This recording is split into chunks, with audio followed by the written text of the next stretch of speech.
अस्सलाम वालेकुम। क्या हाल है बच्चों? सेकेंड ईयर केमिस्ट्री वालों, ठीक ठाक हो? बेटा अपना ख्याल रखें। जिस तरह के मामला चल रहे हैं, जो हालात चल रहे हैं, सेहत ऑब्वियसली सबसे पहले है। अगर सेहत होगी तो ही इंशाल्लाह ताला आप पढ़ भी अच्छा सकेंगे और इंशाल्लाह ताला फ्यूचर में अपना और अपने वालिदैन के लिए कुछ कर सकेंगे। सेहत आपको पता है बेसिक चीज़ है।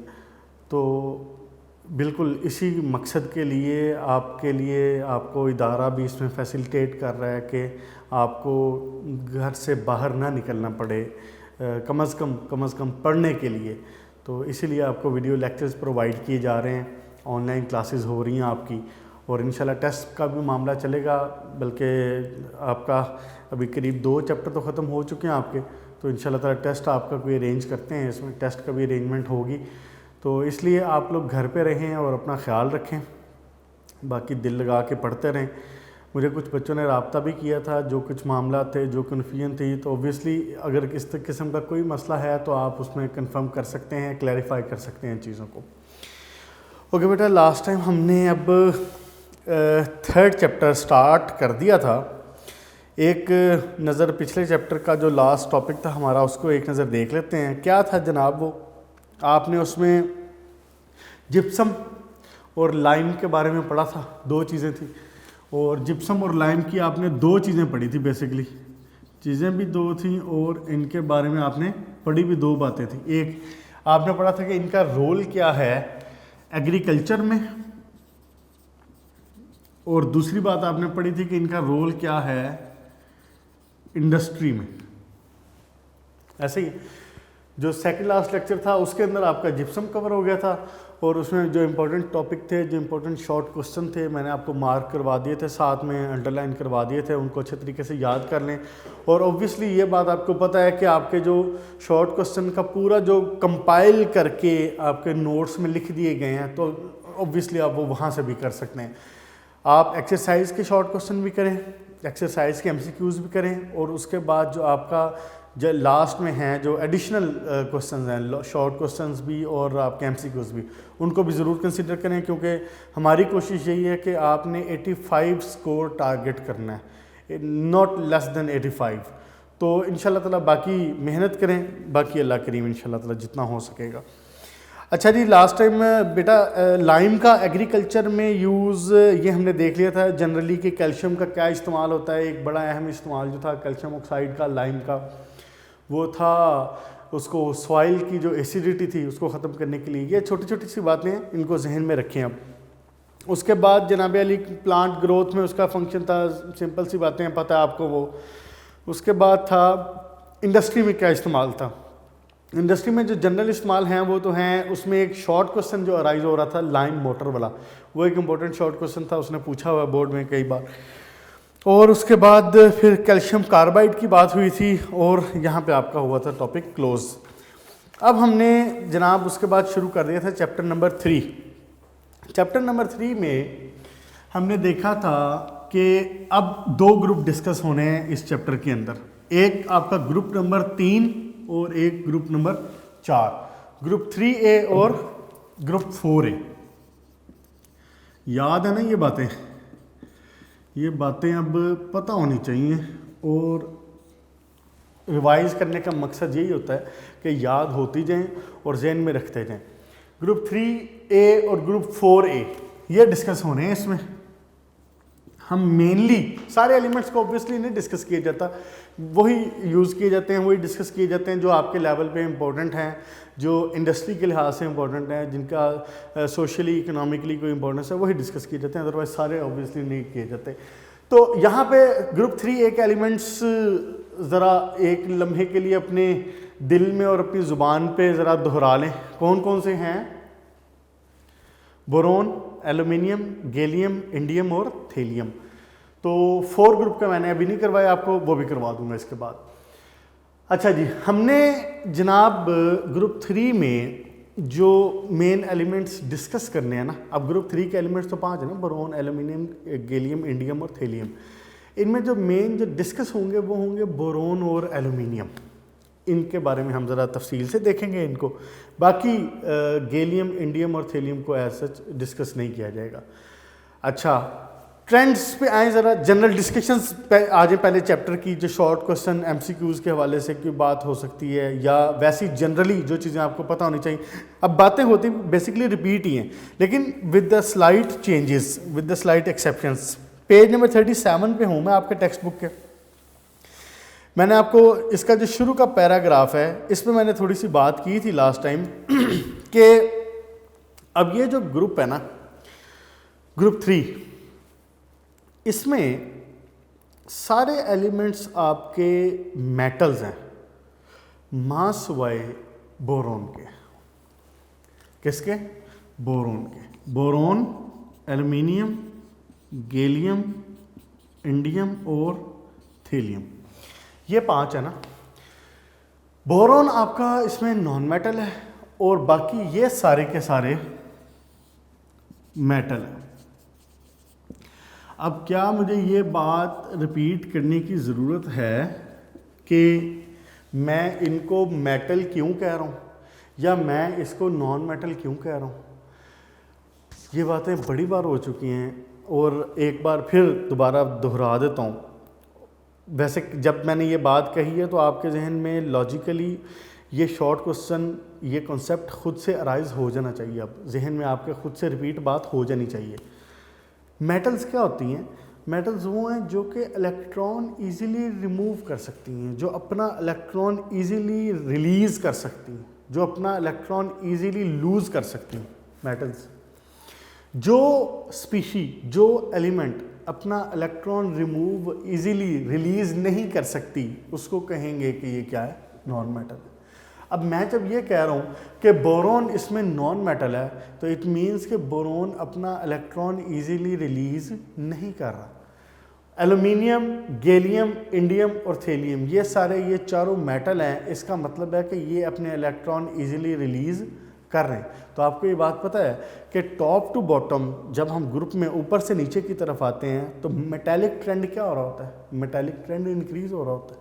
हमने बात शुरू में पहले चैप्टर में पढ़ी है कि टॉप टू बॉटम क्या हो रहा था? एटॉमिक साइज इंक्रीज, उसके बाद जो आपकी आयनाइजेशन एनर्जी है, IE लिख लेते हैं इसको, IE या IP लिख लेते हैं।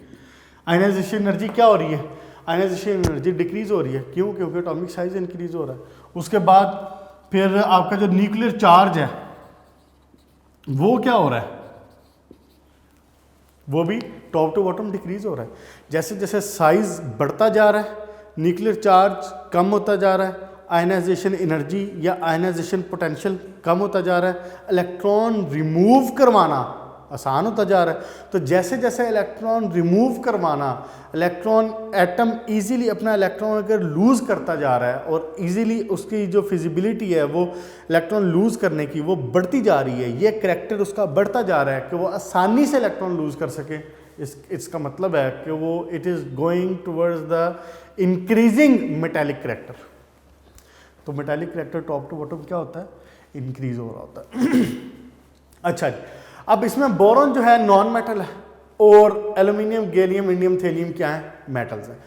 बोरोन नॉन मेटल अगर है तो इन्हीं बातों को जहन में रख के क्या ये बात बताई जा सकती है कि बोरोन नॉन मेटल क्यों है? बिल्कुल ऐसा ही। क्यों? बोरोन का एटॉमिक साइज इन सब में सबसे छोटा, इन सब में बोरोन का साइज सबसे छोटा।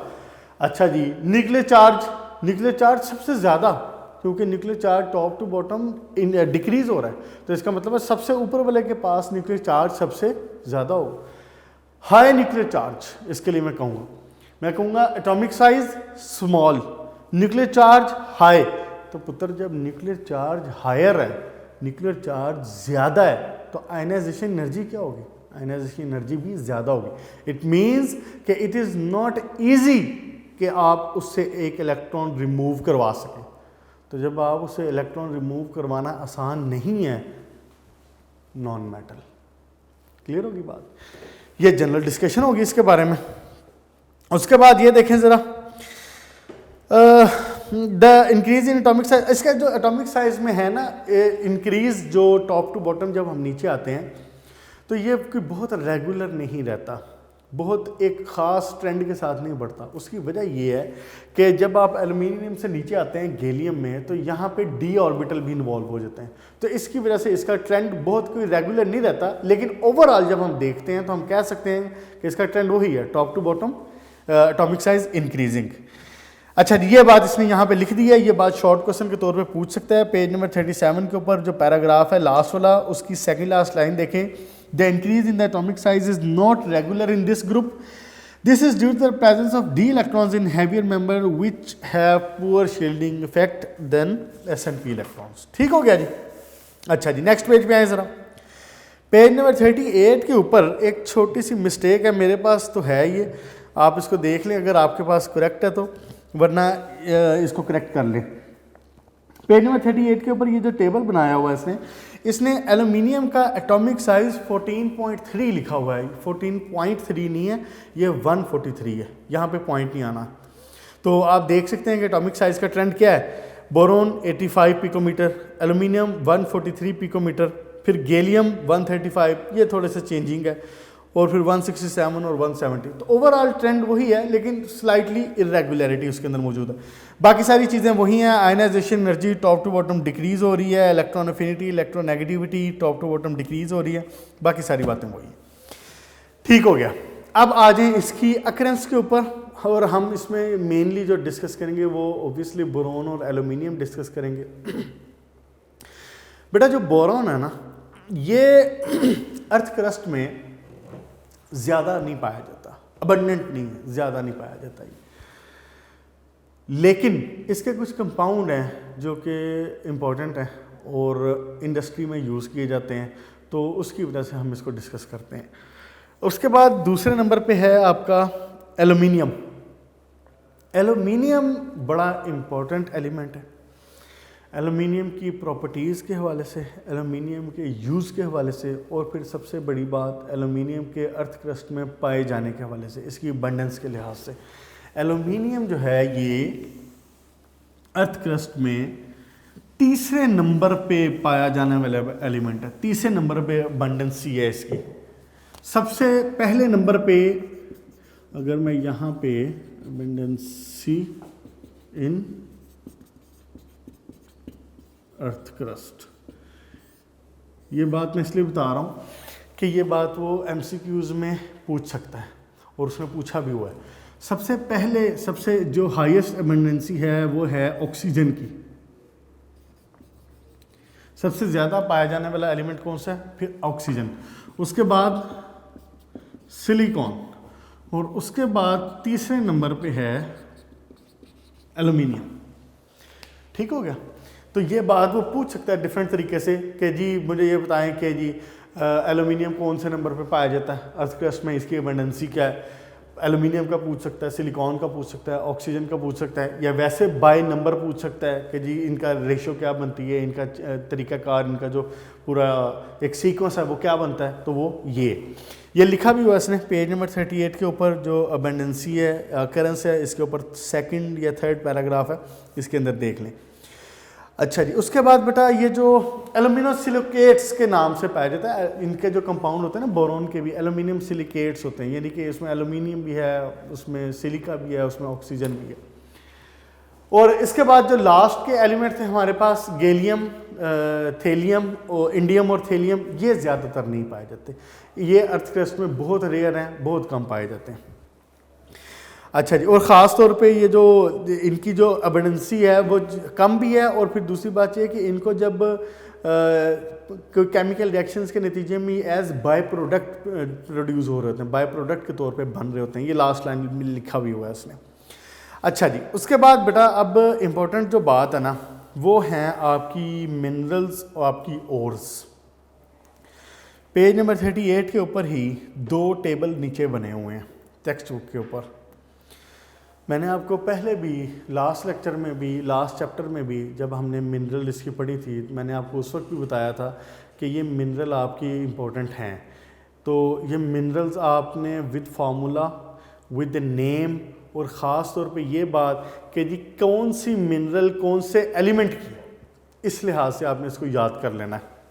ओके बेटा, तो अच्छा, इसकी मिनरल्स ये स्टार्ट करने से पहले आप ज़रा एक बार मुझे जो सेकंड चैप्टर की थी मिनरल्स, फर्स्ट और सेकंड ग्रुप की, उन पे तो एक दफ़ा नज़र मारें दोबारा और उसको रिवाइज़ करें, क्योंकि आपको अंदाज़ा ख़ुद भी हो गया होगा कि याद तो आप ये कर लेंगे लेकिन इसको याद रखना भी एक काम है। तो आप ज़रा तशरीफ़ लाएं, ज़रा वापस पेज नंबर है आपका जनाब टेक्स्ट बुक का 22 22 नंबर पेज पे आएँ ज़रा, और इस पे एक नज़र देखें इन मिनरल्स को और इसको रिवाइज़ करें ज़रा एक बार जल्दी से। यहाँ पे वीडियो को चाहे पॉज कर लें, स्टॉप कर लें इसको, यहाँ इसको एक दफ़ा रिवाइज़ करें। रिवाइज़ करना इसको बड़ा ज़रूरी है, वरना ये आपको मिक्सअप हो जाएंगी, आपको ये भूल जाएंगी सारी। इसको देख लें ज़रा एक नज़र, शाबाश। अच्छा जी, उसके बाद बेटा यहाँ पे मुझे एक बच्चे का फ़ोन आया था, वो कह रहे थे कि इसका सर आपने इसकी जो अक्रेंस ऑफ अल्कली मेटल्स है या अक्रेंस ऑफ ये अल्कलाइन अर्थ मेटल है, इसको बहुत डिटेल से नहीं बताया। तो पुत्र आपको पता है ये बात कि आपका जो पेपर होता है उसमें बेसिकली 3 तरह की चीज़ें होती हैं। या तो कुछ चीज़ें आपको लॉन्ग क्वेश्चन के लिए तो तैयार करनी होती हैं, कुछ चीज़ें आपको शॉर्ट के लिए तैयार करनी होती हैं, कुछ चीज़ें वो मुमकिन है आपको MCQs में पूछ ले, और कुछ चीज़ें हो सकता है आपके एंटी टेस्ट से रिलेटेड हो जाएं। यही 3-4 ऑप्शन है ना आपके पास। तो इनके लिहाज से हम जब पढ़ा रहे होते हैं जब पढ़ रहे होते हैं तो आपको पता है कि उसमें चीज़ों की ऑटोमेटिकली एक डिवीजन हो जाती है कि कुछ चीज़ें इंपॉर्टेंट होती हैं, कुछ चीज़ें बहुत इंपॉर्टेंट होती हैं, और कुछ चीज़ें ऐसी होती हैं जो जिनके ऊपर बोर्ड ने कभी नज़र भी नहीं डाली होती। तो इसके अंदर ये जो आपका पेज नंबर 22 के ऊपर जो आपकी हैं मिनरल्स और इसकी अक्रेंस, इसमें इंपॉर्टेंट चीज़ मेनली आपकी मिनरल्स हैं। तो ये मिनरल्स शॉर्ट क्वेश्चन में भी पूछ सकता है, ये मिनरल्स MCQs में भी पूछ सकता है, किसी भी तरह से पूछ सकता है, इसलिए ये आपको याद करवाई जा रही है। बाकी ये जो इसकी अक्रेंस का पैराग्राफ लिखा हुआ है इसमें कोई इंपॉर्टेंट चीज़ नहीं थी ख़ास, तो आप इसको एक नज़र देख लें, इसको एक नज़र पढ़ लें और बाकी हो जाएगा इंशाल्लाह ताला, इसमें कोई मसला नहीं है। उसके बाद पेज नंबर 38 पर ज़रा वापस तशरीफ़ लाएँ। आज की जो मिनरल्स हैं हमारी, इनको एक बार आपके सामने पढ़ देता हूँ तो ताकि आपको प्रोनाउंसिएशन का कोई मसला ना हो। बाकी याद आपने इसको खुद करना है। फिर इसको मैंने आपको पहले भी बताया था कि आपने दोनों तरीक़ों से याद करना है। आपने इसका फार्मूला भी याद करना है, मिसाल के तौर पे वो आपसे ये भी पूछ सकता है कि जी टिंकल का फार्मूला क्या होता है, कोलेमेनाइट का फार्मूला क्या होता है, वो आपसे ये दोनों चीज़ों का फार्मूला भी पूछ सकता है। और आपसे वो ये भी पूछ सकता है कि ये बताएं कि जी टिंकल किसकी ओर है। आपसे MCQs में ये बात भी पूछ सकता है कि टिंकल किसकी ओर है, बताएं जी पोटाशियम की है, बोरॉन की है, एल्यूमिनियम की है या सिलिकॉन की है, किसी भी कोई 4 ऑप्शन दे सकता है। इसलिए ये बातें आपने दोनों तरीक़े से याद करनी है, इसके नाम और फार्मूले अपने भी, और ये भी याद रखना कि ये किसकी ओर है। और ये भी हो सकता है वो आपको कह दे कि जी पोटाशियम की कोई सी 2 ओर्स के नाम बताएं, सोडियम की 2 ओर्स के नाम बताएं। ठीक हो गया बेटा, हर तरह से क्वेश्चन इसका आ सकता है। अच्छा, एक बात, दूसरी बात ये कि ये जो चैप्टर आपका 3rd चैप्टर, ये बोर्ड में इस चैप्टर में से शॉर्ट क्वेश्चन आया करता है, बोर्ड में इस चैप्टर में से लॉन्ग क्वेश्चन नहीं है। तो फ़िलहाल स्कीम चूँकि अनाउंस नहीं है, लेकिन इससे पहले आया नहीं करता इसमें से जो लॉन्ग क्वेश्चन का आपकी पेयरिंग होती है वो पहले और दूसरे चैप्टर की होती है। और इस बार जो 2020 में पेपर होने थे इसमें पहले और चौथे चैप्टर की पेयरिंग थी, तो इसलिए 3rd चैप्टर में से ये शॉर्ट क्वेश्चन ही दिया करता है। इसको फिर इस हवाले से तैयार करें आप। देखें जी जनाब, ज़रा सबसे पहले बोरॉन की और देखें, बोरेक्स और टिंकल 2 नाम है इसके, बोरेक्स और टिंकल दोनों नाम से पूछ सकता है। उसके बाद कोलेमेनाइट, उसके बाद ऑर्थोबोरिक एसिड। इसके बाद बेटा देखें ज़रा नेक्स्ट वाली है एल्यूमिनियम। एल्यूमिनियम में फेल्ड्स्पार, मीका का दूसरा नाम मुस्कोवाइट। उसके बाद काउलिन का दूसरा नाम क्ले, बड़ी कॉमन है, क्वेश्चन है ये, शॉर्ट क्वेश्चन इसने पूछा हुआ है। क्ले के नाम से भी, काउलिन के नाम से भी, दोनों नामों से याद रखना। उसके बाद नेक्स्ट है कोरंडम, फिर है एमरल्ड, जिप्साइट, बॉक्साइट के नाम से आप वाकिफ़ होंगे, आपने बॉक्साइट का नाम सुना होगा, एल्यूमिनियम की फेमस और है, जिससे बॉक्साइट से एल्यूमिनियम की जो मेटलर्जी की जाती है और एल्यूमिनियम को हासिल भी किया जाता है। उसके बाद है क्रायोलाइट, इंपॉर्टेंट हो रहा है, इस्तेमाल होती है। उसके बाद है डायस्पोर। इनके नाम मैंने आपके सामने बोल दिए हैं और आपने इनको फार्मूला समेत अब याद कर लेना। यहाँ पे इसका मामला ख़त्म हुआ अकरेंस का और जनरल डिस्कशंस का और ओर्स का। अब हम बाकायदा चैप्टर की तरफ आते हैं, बाकायदा चैप्टर शुरू करते हैं। सबसे पहला जो क्वेश्चन है इसमें वो है पैक्युलर बिहेवियर। मैंने आपसे गुजारिश पहले की थी कि आपके जो इनऑर्गेनिक के चैप्टर्स हैं इसमें हर जो पहला टॉपिक हुआ करेगा ना वो यही हुआ करेगा कि जी peculiar behaviour of the first element. Peculiar behaviour क्या है कि पहला एलिमेंट ग्रुप के बाकी एलिमेंट से डिफरेंट हुआ करता है। हमने ये बात देखी, हमने ये बात खुद नहीं बनाई। केमिस्ट्री बेसिकली सारी की सारी आप कह लें कि इंसान का इसमें कमाल कम है और ये सारा तख्लीक करदा अल्लाह के ही है। ये सारे एलिमेंट्स तख्लीक करदा अल्लाह के ही। हम तो सिर्फ इसको आइडेंटिफाई करते हैं, हम तो सिर्फ इसमें इसको ढूंढते हैं, इसको डिस्कवर करते हैं और इसको पहचानने और जानने की कोशिश करते हैं। अदरवाइज है तो सारी ये नेचुरली। तो जो बोरॉन है ये भी अपने ग्रुप के बाकी एलिमेंट्स से मुख्तलिफ रवैया रखता है। बहुत सारे मामलात ऐसे हैं जिसमें ये अपने ग्रुप के बाकी एलिमेंट्स से मुख्तलिफ रवैया रखता है। हम एक नज़र इसको देखेंगे कि ये क्या मुख्तलिफ रवैया रखता है और इसकी रीज़न्स क्या क्या हैं। इसी बात को हम कहते हैं पैक्युलर बिहेवियर। क्या कहते हैं इसको? पैक्युलर बिहेवियर। शॉर्ट क्वेश्चन के तौर पे इंपॉर्टेंट है ये बात भी, और इसने पूछा भी हुआ शॉर्ट क्वेश्चन में कि पैक्युलर बिहेवियर ऑफ बोरॉन क्या है। पैक्युलर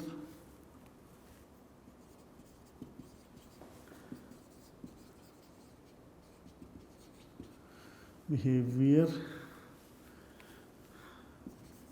ऑफ बोरॉन। हाँ जी,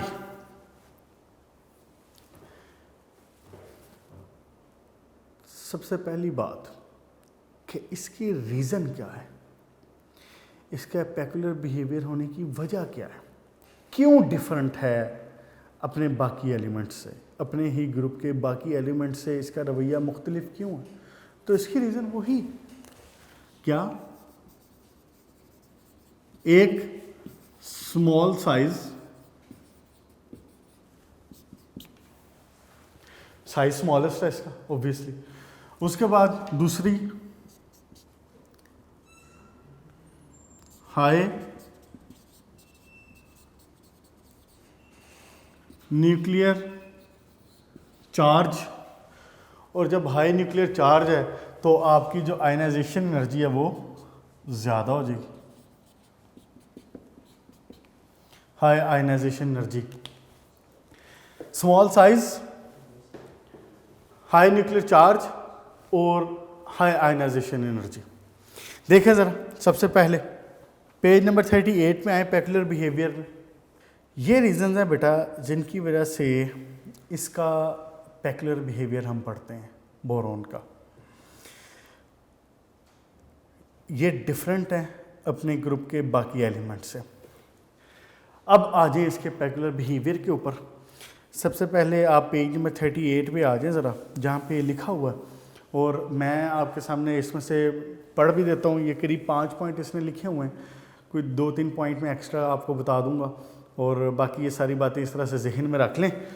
कम से कम 4-5 पॉइंट आपके जहन में होने चाहिए अगर वो पेपर में शॉर्ट क्वेश्चन पूछता है तो। हाँ जी, पैक्युलर बिहेवियर में है क्या। सबसे पहली बात अभी उसका जिक्र हुआ है, क्या, बोरॉन नॉन मेटल है और इस ग्रुप के बाकी सारे एलिमेंट्स क्या हैं, मेटल्स। पैक्युलर बिहेवियर हो गया। ये तफसील से डिस्कस हो चुका है कि बोरॉन जब ये खुद नॉन मेटल है तो इसकी रीज़न क्या है, उसका स्मॉलर साइज़, उसकी जो हाई न्यूक्लियर चार्ज और उसकी हाई आयनाइजेशन एनर्जी। ठीक हो गया बेटा। अच्छा जी, दूसरा पॉइंट देखें ज़रा। कहता है कि जी it is the only element with less than 4 electron in the outer most shell which is not a metal. इसका मतलब क्या है? पहले ग्रुप के एलिमेंट्स में उसके आउटर मोस्ट शेल में, वैलेंस शेल में कितने इलेक्ट्रॉन होते हैं? ग्रुप 1 की बात करूं तो इसके आउटर मोस्ट शेल में इलेक्ट्रॉन कितने? एक। ये मैंने आपको बताया हुआ पहले कि जितना जिसका ग्रुप नंबर है उतना उसके आउटर मोस्ट शेल में इलेक्ट्रॉन्स हैं। जितना जिसका ग्रुप नंबर है उतने उसके आउटर मोस्ट शेल में electron. Group number 1 outer most shell में electron 1, group number 2 electrons valence shell में 2, ग्रुप नंबर 3 इलेक्ट्रॉन्स 3। ऐसे अब हम ये पढ़ रहे हैं boron, aluminium, gallium, indium, thallium, तो ये कौन से ग्रुप के एलिमेंट हैं? ग्रुप नंबर 3 के। कौन से के? Group number 3। तो जब इसकी बात करते हैं तो बोरोन का जो एटॉमिक नंबर होता है वो होता है 5। तो ये कितना बन गया? 1s2 2s2 2p1। Valence shell कौन हुआ? 2। तो 2 के अंदर आउटर मोस्ट शेल में इलेक्ट्रॉन कितने? 3। ठीक हो गया। वैलेंस शेल तो इसमें 2 है ना, ये तो इसके सब शेल हैं। S और P तो इसका क्या है? सब शेल है। तो आउटर मोस्ट शेल में इलेक्ट्रॉन कितने हो गए? 3। टोटल इलेक्ट्रॉन कितने हो गए? 3। इसी तरह ग्रुप नंबर 4 हो तो उसके आउटर मोस्ट शेल में इलेक्ट्रॉन कितने होंगे? 4। अच्छा, ये कह रहा है कि ये वाहिद एलिमेंट है जिसके इलेक्ट्रॉन्स आउटर मोस्ट शेल में 4 से कम है और ये नॉन मेटल है। ये बात ये कैसे कह रहा है? ग्रुप नंबर 1 के आउटर मोस्ट शेल में इलेक्ट्रॉन 1। ग्रुप नंबर 1 का नाम क्या है? Alkali metals. Alkali metals, metals मतलब मेटल। ग्रुप नंबर 2 का नाम क्या है? अल्कलाइन अर्थ मेटल्स, मेटल है वो। इसके आउटर मोस्ट शेल में इलेक्ट्रॉन 1, इसके आउटर मोस्ट शेल में इलेक्ट्रॉन 2। इसके बाद जब ग्रुप नंबर 3 पे आते हैं इसको बोरोन फैमिली भी कहते हैं। ग्रुप नंबर 3 को बोरोन फैमिली भी कहते हैं। जो पहला एलिमेंट होता है उसके नाम पे रख दिया जाता है। जैसे जनरल नाम आपको पता है कि ग्रुप नंबर 1 का जनरल नाम अल्कली मेटल, ग्रुप नंबर 2 का नाम अल्कलाइन अर्थ मेटल। तो इसी तरह ग्रुप नंबर 3 को बोरोन फैमिली कह देते हैं, ग्रुप नंबर 4 को कार्बन फैमिली कह देते हैं, उसके बाद नाइट्रोजन फैमिली कह देते हैं। इस तरह से भी इनके नाम। अच्छा जी, अल्कली मेटल्स के इलेक्ट्रॉन 1, अल्कलाइन अर्थ मेटल के इलेक्ट्रॉन 2, ग्रुप नंबर 3 के बोरोन फैमिली के इलेक्ट्रॉन 3, ग्रुप नंबर 4 के इलेक्ट्रॉन कितने हो गए? 4। लेकिन अगर मैं बात करूं यहां तक 3 तक, तो ये सारी क्या है? ग्रुप नंबर 1 क्या है? सारी की सारी मेटल। ऊपर से शुरू हो जाएं, lithium, sodium, potassium, rubidium, caesium, francium, metal. Next भी बात करें alkaline earth metal, beryllium, magnesium, calcium, strontium, barium, radium, सारी की सारी क्या है? मेटल। अब जब मैं आता हूँ ग्रुप नंबर 3 के ऊपर, तो बोरोन इसमें क्या है? Non metal. अच्छा, इसको ज़रा साइड पे रखें। बाकी कौन कौन है? एल्यूमिनियम, गैलियम, इंडियम, थेलियम, सारी की सारी क्या है? मेटल। ये कह रहा है कि ग्रुप नंबर 4 के अलावा, ग्रुप नंबर 4 के आउटर मोस्ट शेल में 4 इलेक्ट्रॉन है, तो कहता है कि ग्रुप नंबर 4 के अलावा या उससे कम जो पहले 3 ग्रुप हैं, उन तीनों ग्रुप्स में ये वाहिद एलिमेंट है जो कि नॉन मेटल है। बाकी सारी क्या है? मेटल्स। मैंने आपके सामने सबका नाम लेके भी बता दिया, उनकी इलेक्ट्रॉनिक कन्फिगरेशन के लिहाज से भी बता दी। ग्रुप नंबर 1 क्या है? मेटल। ग्रुप नंबर 2 सारे क्या है? मेटल। ग्रुप नंबर 3 क्या है? इसमें बोरोन के अलावा बाकी सारे मेटल। तो आगे तो ग्रुप नंबर 4 आ गया। इसका मतलब है कि ग्रुप नंबर 4 से पीछे तक, यानी कि इसकी बात क्या है कि it is the only element with less than 4 electron in outer most shell, यानी कि ये वाहिद एलिमेंट है जिसके आउटर मोस्ट शेल में इलेक्ट्रॉन 4 से कम है, लेकिन ये नॉन मेटल है। क्यों? इसके अलावा इन तीनों ग्रुप्स के सारे एलिमेंट्स मेटल है। ये वाहिद एलिमेंट है इन तीनों ग्रुप्स में जो कि नॉन मेटल है। और वो पीछे इसके आगे जो बात कर रहा है कि जी less than 4 electron, less than 4 electron का मतलब है कि कार्बन फैमिली से पीछे पीछे। कार्बन फैमिली में तो आगे नॉन मेटल आ ही नहीं है ना, कार्बन भी नॉन मेटल है, सिलिकॉन वगैरह मेटलॉइड की तरफ आ जाता है। तो उससे पहले तीनों ग्रुप्स में ये वाहिद एलिमेंट है जो कि नॉन मेटल है। क्लियर हो गया बेटा? अच्छा जी, उसके बाद नेक्स्ट पॉइंट पे आए जरा।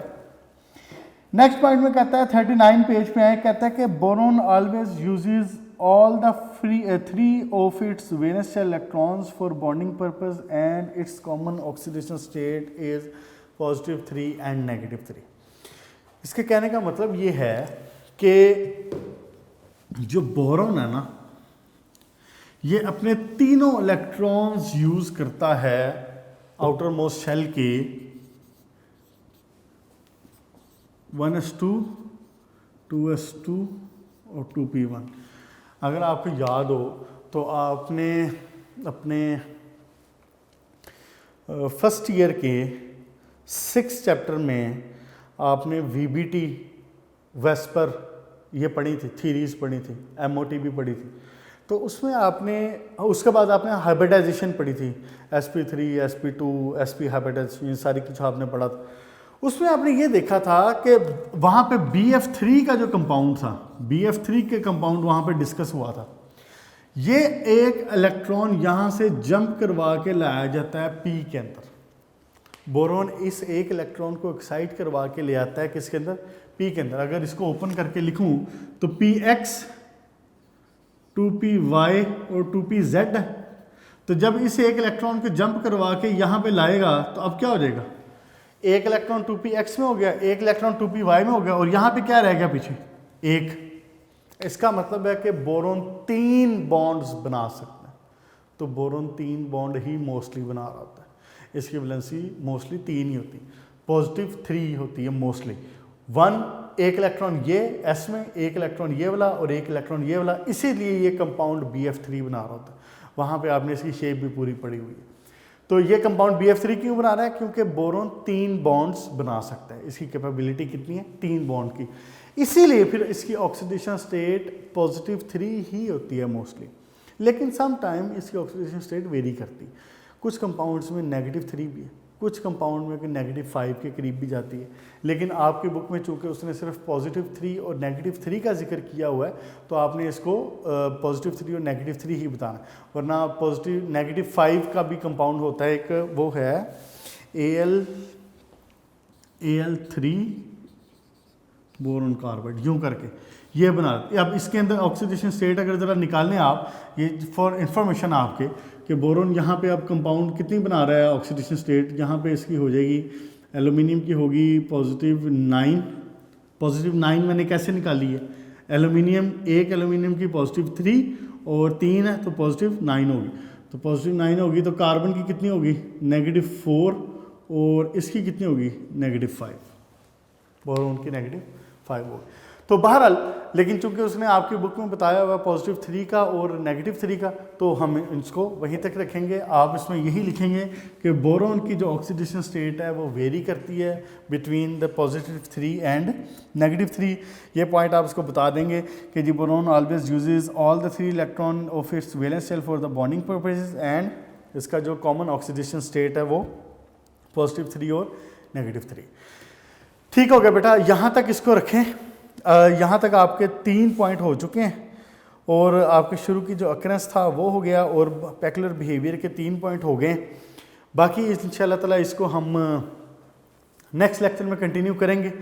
यहाँ तक मुकम्मल तौर पे याद कर लें, ये मैंने आपको बता दिया है कि इस चैप्टर को आपने जो मेनली तैयार करना है वो शॉर्ट क्वेश्चन और MCQs के लिए तैयार करना है। एक MCQs इसमें से आया करता है, तो आपने इसको मेनली इसलिए तैयार करना है। बाकी इसमें जो भी कोई चेंजेस होंगी with the scheme, with the time, जो भी चीज़ें होंगी वो आपको कन्वे कर दी जाएंगी। अपना ख्याल रखें, आराम करें और दिल लगा के साथ में मेहनत करें और उसको याद करते रहें। ओके बेटा, गुड लक।